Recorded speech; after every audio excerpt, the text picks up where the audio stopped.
अब तक हम लोग पढ़ रहे थे सूक्ष्म जीव, और सूक्ष्म जीव का हम लोगों ने मानव कल्याण में क्या उपयोगिता है उसके क्षेत्र हम लोगों ने देखा कि उसमें हम लोगों ने क्या देखा। जैसे घरेलू उत्पाद में सूक्ष्म जीवों की भूमिका, तो वैसे जैव प्रबलीकरण में, कृषि के क्षेत्र में, औद्योगिक क्षेत्र में हम लोगों ने ये सब चीज़ों को देखा।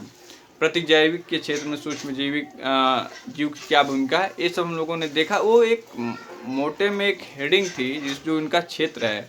अब हम लोग एक एक करके देखेंगे, जिसमें सूक्ष्म जीवों का खाद्य उत्पादन में क्या भूमिका है, इसके बारे में हम लोग देखेंगे।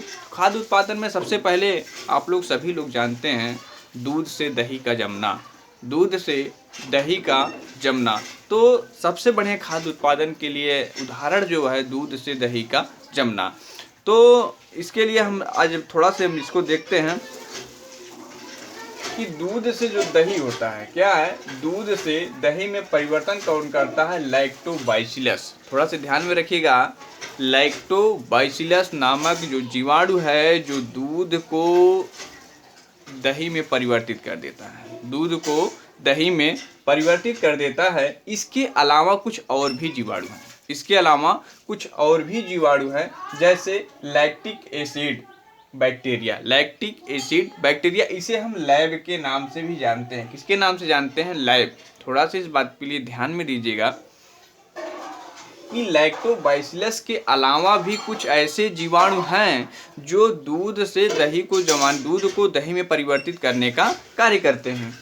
अब लैक्टिक एसिड क्या करता है? दूध में जो प्रोटीन पाया जाता है, दूध में जो प्रोटीन पाया जाता है, छोटे छोटे कण होते हैं दूध में प्रोटीन के, जिसे दूध में पाया। एक क्वेश्चन और बनता है, दूध में कौन सा प्रोटीन पाया जाता है? तो केसीन नामक प्रोटीन पाया जाता है। कौन सा प्रोटीन पाया जाता है? केसीन नामक प्रोटीन पाया जाता है। और दूध का आंशिक पाचन कौन करता है? तो हम कहेंगे लैक्टिक एसिड करता है। कौन करता है? Lactic acid. लैक्टिक एसिड दूध में पाए जाने वाले केसीन का आंशिक पाचन करता है, उसे पकड़ता है और उसे क्या करता है? पाच्य बनाने का कार्य करता है, जिससे दूध दही में परिवर्तित हो जाता है। तो पहले समझें, दूध से दही में जो बनता है, दूध जो परिवर्तित होता है दही में, इसका मुख्य कारण क्या है? लैक्टोबाइसिलस है। लेकिन इसके अलावा कुछ और भी जीवाणु हैं जिसे हम कहते हैं लैक्टिक एसिड बैक्टीरिया।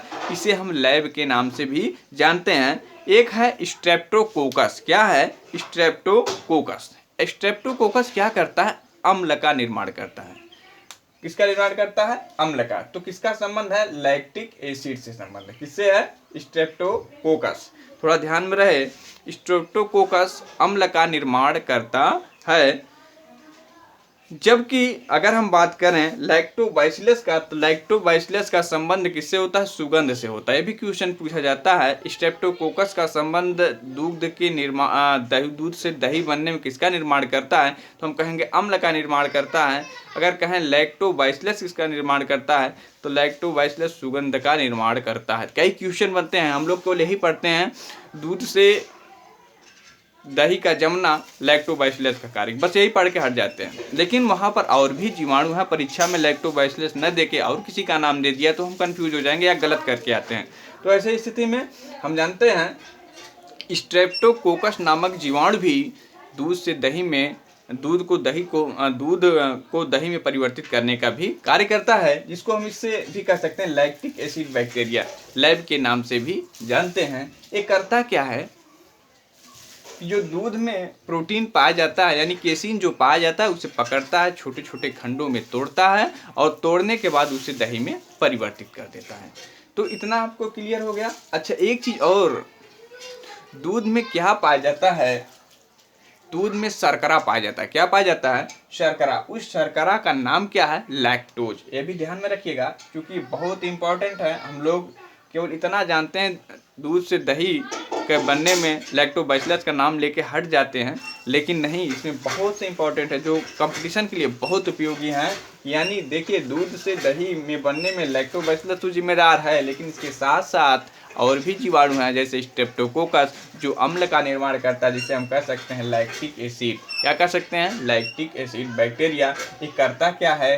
प्रोटीन का आंशिक पाचन करता है। प्रोटीन क्या है इसमें? केसीन। अब पूछा जाता है परीक्षा में कि दूध में कौन सा प्रोटीन पाया जाता है, तो केसीन नामक प्रोटीन पाया जाता है। दूध में कौन सा शर्करा पाया जाता है, तो लैक्टोज नामक शर्करा पाया जाता है। तो ऐसे क्वेश्चन आपके परीक्षा में बनते हैं, पूरी के लिखेंगे, आपका ये सही होगा।